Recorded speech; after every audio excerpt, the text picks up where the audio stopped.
కడప జిల్లాకు చెందిన సిఐ అశోక్ రెడ్డిని సస్పెండ్ చేశారు. అక్రమాలపై అందిన ఫిర్యాదులతో విచారణ చేసిన పోలీస్ శాఖ అవన్నీ నిర్ధారణ కావడంతో విధుల నుంచి తప్పించింది. వైసీపీ హయాంలో కీలకమైన చిన్న చౌకు, సీకే దిన్నె, కడప రూరల్ పోలీస్ స్టేషన్లలో అశోక్ రెడ్డి సీఐగా పనిచేశారు. ఎన్నికల ముందు స్పెషల్ బ్రాంచ్ సీఐగా బదిలీ చేయించుకున్నారు. అన్బురాజన్ ఎస్పీగా ఉన్నప్పుడు జిల్లాలో సర్వంతానై చక్రం తిప్పారు.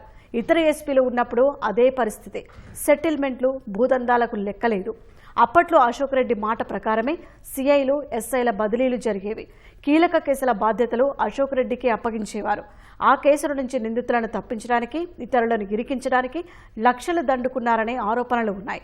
2019-24 మధ్యకాలంలో కమలాపురానికి చెందిన వైసీపీ కీలక నేత అనుచరుడు శ్రీనివాసరెడ్డి కడప నడిబొడ్డున హత్యకు గురయ్యారు. ఈ కేసులో మరో వైసీపీ నేత రామ్మోహన్ రెడ్డి ప్రమేయంపై పెద్ద ఎత్తున ఆరోపణలు వచ్చాయి. లక్షల రూపాయలు వసూలు చేసిన అశోక్ రెడ్డి నిందితులను తప్పించారనే అభియోగాలు ఉన్నాయి. తన పరిధి కాకపోయినా కడప పశువైద్య శాఖ డీడీ అచ్చెన్న హత్య కేసు విచారణలో జోక్యం చేసుకున్నారు. అసలు నిందితులను బయటపడేయటానికి భారీగా డబ్బులు చేతులు మారినట్లు తేలింది.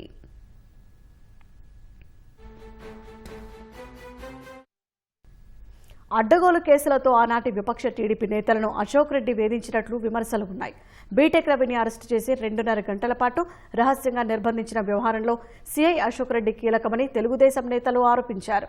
ఆయన బినామీలో కడప నగరంతో పాటు జిల్లా వ్యాప్తంగా రియల్ ఎస్టేట్ వెంచర్లు వేసినట్లు ఆరోపణలు ఉన్నాయి.